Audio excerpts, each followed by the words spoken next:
you for taking the time to listen to my first stand-up comedy. And I don't think there's any more funny when you're losing your voice. So you'll have to bear with me. The joke's on me this time.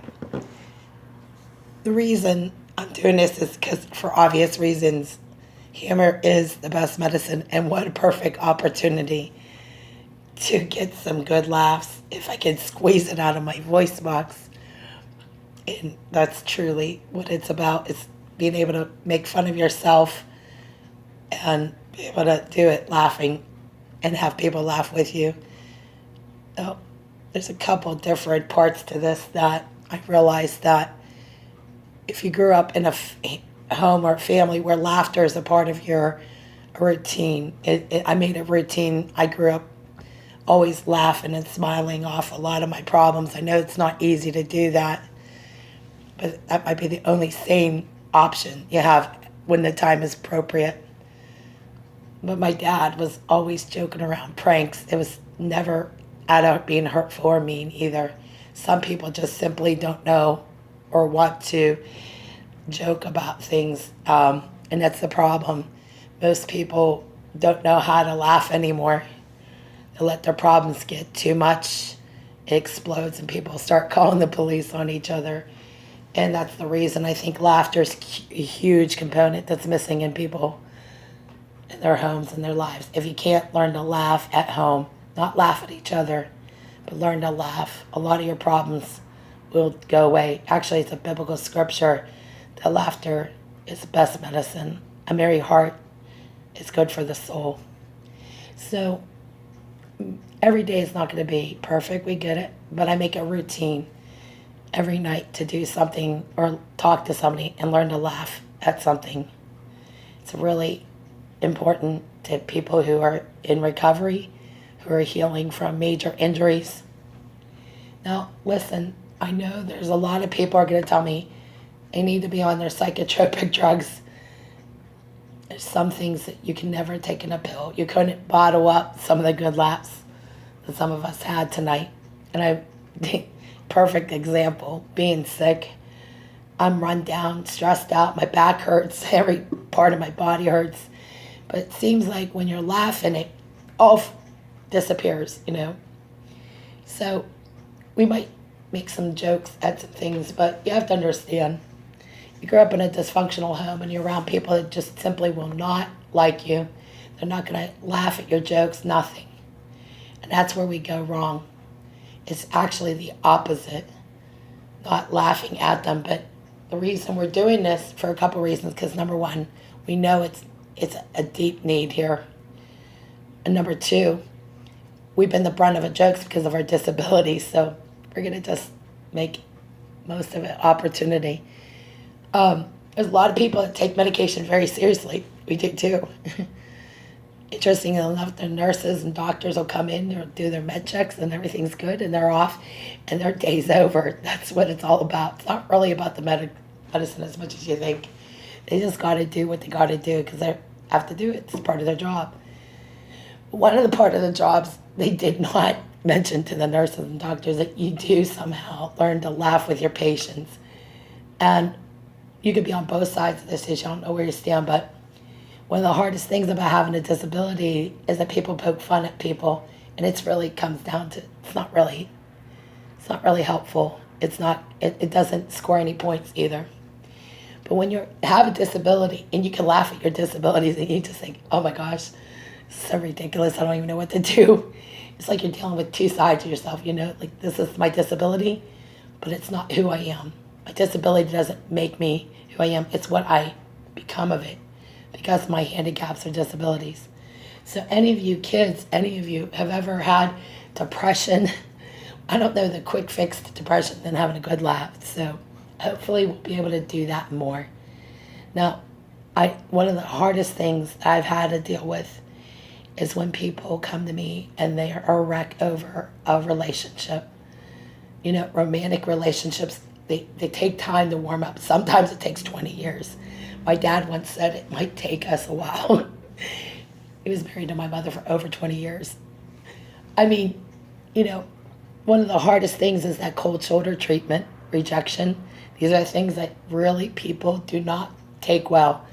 I was just listening to Bill O'Reilly. He doesn't handle rejection really well. We could all agree. Rejection sucks. Doesn't matter who you are.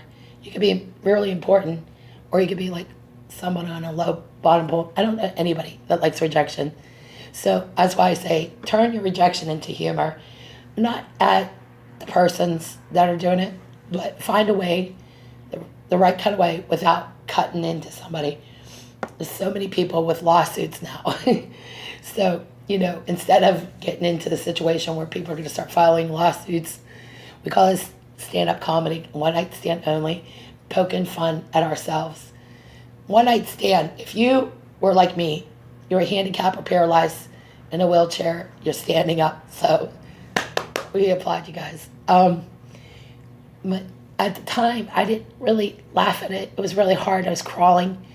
I wasn't able to do a lot of things I could do now. I still have, back aches, but those are things that happen over time. But the weight of the world's on your shoulders after you start to learn to do things again. I would have been much better off in the wheelchair if that were the choice now, but that didn't work out like that. But I forced myself to walk again. And while my paralysis was temporary, some people are permanent and, are more permanent. We're not saying anything's so permanent. That's the whole point why we know stand-up comedy is the cure. I really believe when you start laughing these disabilities off, a lot of the pressure that people put on themselves and their families is completely gone. You should clear the air. You shouldn't ever go to bed angry at somebody. It is huge. Most reasons people never deal with their problems because they never deal with it at the time. They think it doesn't matter, but it'll come out somehow, some way. If you know us women, we never forget a thing. So keep that in mind. I say these things because I know this is what's really missing today. Not more talk shows, not more radio shows. All those things I try to do, it has a purpose, believe me. But I'm looking at so many kids that are hurting, that don't have moms and dads, and they just need to know it's okay. I didn't have a mom and dad either. They I was raising my parents, and they didn't like how I was raising them. So you kids understand when we raise our parents, they might not always turn out real well, okay? Usually kids take charge. My dad said, hey, Jen, you're in charge, you got charge of this. I was the oldest. So naturally, like any older daughter, you're going to take care of business. You're taking control. I would gladly give back their job. They can have their job. It's one of the hardest jobs to try to do the job of a parent. I actually filled in for a very short time, and I paid for it ever since. I gladly take that job and give it back to my parents. My mom and dad were very good parents. They got a rotten deal, though. And one of the things is I actually felt very sorry for my mom. She had her hands full, and I did try to help her. Sometimes I wondered if she was going to drop my sister, but, that was another story. But one thing you don't want to do is try to replace your parents. I found out the hard way, so they can gladly keep their job. Otherwise, relationships are very tough. There's always competition. Sibling rivalry is one of the hardest things. And one of the things about children, especially in age rank, there's always one kid that's going to get a little bit more TLC. It's usually the little kids in the family. Not because they're special or anything. It just works out that way. They have a really great book called The Birth Order book, by the way. You really should look into it. But, kids are special, and every kid has something to offer.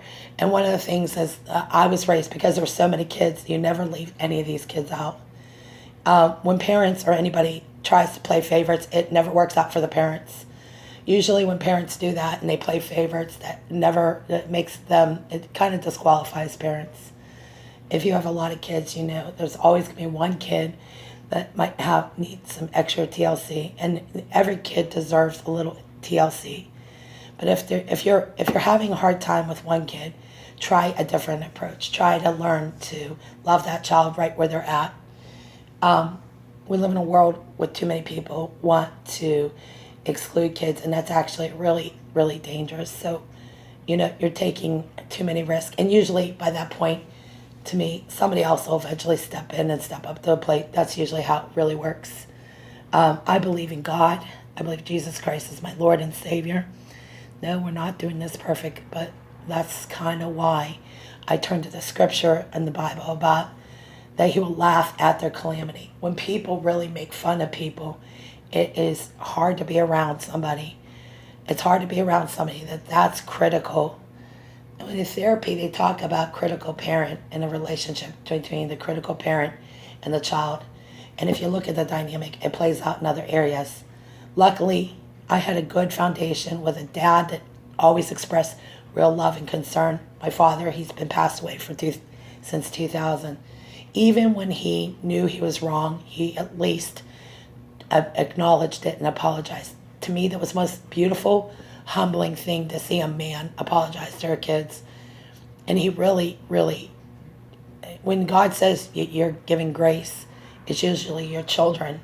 They're going to say, hey, I know you're trying to be a parent. Now this is coming from your kids. You know, you'd be surprised how much your kids know about you as a parent. So try it. I realized that one of the things that really broke my heart is that my dad was slowly, as he got older, he stopped not so much laughing, but it was getting harder. But as soon as we would start laughing, it was like he perked right up. So I know laughter is an answer to a lot of our problems, and it has to be done at an appropriate time. You got to be very careful who you say what to, though. Some people do not take anything funny. And I would not strike up a good joke in the middle of a courtroom. There's some real idiots. Let me tell you about some dumb criminals in my time. Well, a lot of us would end up in these situations. Somebody would always end up going to jail. And we were around these friends, and a lot of times this would happen, not because we were out getting in trouble.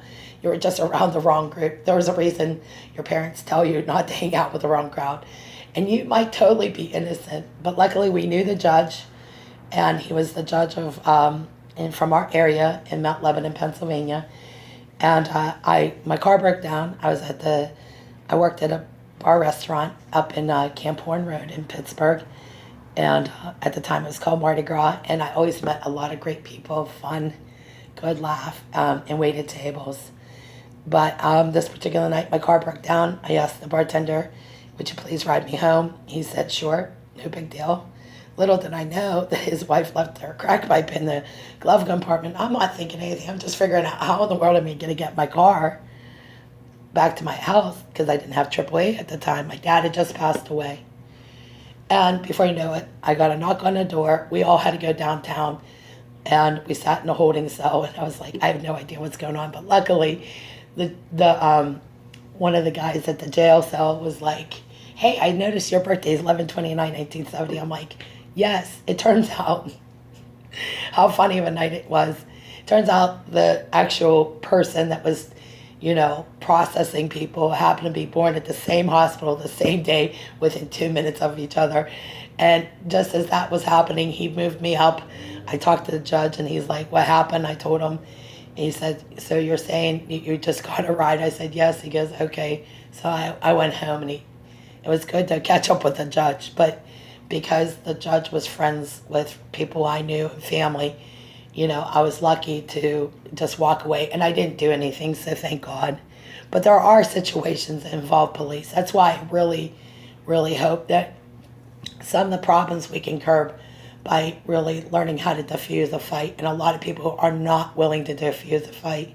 They want the fight to go on. And that's the difference.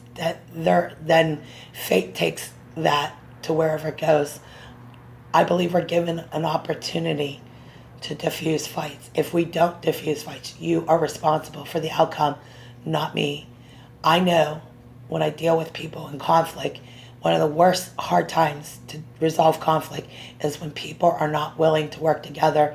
This is not a pass. This is not a reason to dismiss it. But if you're not willing to reconcile or resolve it, and all you're doing is stonewalling, there's not a whole lot more you can do. And usually the consequences of that is usually falls back on the people that aren't willing to help. And the Lord gives us every opportunity to find ways to dissolve or resolve conflict. We're all not going to get this perfect. In fact, the problem is that there's guilt, there's shame, And it's usually because you had an opportunity to solve it or resolve it quickly and efficiently. That's why it says in the Bible to resolve your problems quickly. Do not let them carry over from day to day. A lot of us won't resolve our problems, and you wonder why it comes been brought up. And same thing, avoiding a problem. It's not going to make it better. In fact, it turns into passive aggressive, and you got a whole world of people that end up narcissistic and passive aggressive, and that's not the way to go. And let me tell you guys, time out. If you care about each other, you care about your friends, you care about yourself, you're going to want to nip these problems in the butt. There are going to be other opportunities that it might present itself. So you want to make sure you're 10 steps ahead of it. You're acting out of wisdom. You're acting out of cautious, and you're not making a joke out of the situation. What you're doing is you're taking an approach to a situation that typically would not normally work out. And let me tell you, the police have heard it over and over time. There's always somebody innocent ends up hurt, and it's usually not the persons that you think. So that's why I really recommend, for a lot of reasons, not just emotionally, spiritually, but legally. You don't want to end up in jail. And it's usually the people who think that they're going to end up in jail don't end up in jail. It's usually the people that are going out of the way to be hurtful, and they're going out of the way to be mean. I really hope you guys realize there's a lesson here. So, putting out this platform, one of the hardest things to do is laugh at yourself. But I know some of us have some disabilities, okay? Look around. I think we all have some handicaps here, and one of the biggest one is not laughing enough. So I would give you guys an assignment. I would love to hear what kind of thing you laugh at yourself about the most. If you can do that, you're open to open mic. I recommend this. I mean, they always tell you in therapy, and I'm going to pull out the therapy books, that find 10 things you like about yourself, and usually it's really hard to do that. That's a sign that you're in trouble. If you can't find something you like about yourself, I don't know. It's going to be really hard to do this, but we might be pushing our luck. But I'm recommended, and I'm going to get the therapy books out here for a second, because 25 years of therapy has taught me some things. That 25 years of therapy is costly, but all that therapy does mean a lot when you're in crisis. And one of the things I think is really important is being able to deal with your problems without end up in another crisis. And that's usually the trajectory of dysfunctional homes, families that don't laugh with each other. One of my very favorite people, I don't know if you're from Pittsburgh or know about Pittsburgh Dad. He's kind of goofy, but he's an example of why it's good to get a good laugh. It's a spin on things, but it's really true. And so on our journey of therapy, while you get your adult coloring books out, I appreciate all of you. This is real therapy for the heart, mind, and soul. And that's been the emphasis of our radio show lately, is that we know that people need answers. And sometimes it's not what you think. You think you're looking for the answer, and you find it in a really good joke. And there's a lot of insight in laughter. You can really watch the clouds part, the waters are parting, and suddenly the answer comes. I hope we've been able to do that so far, as I'm looking for the therapy book. And,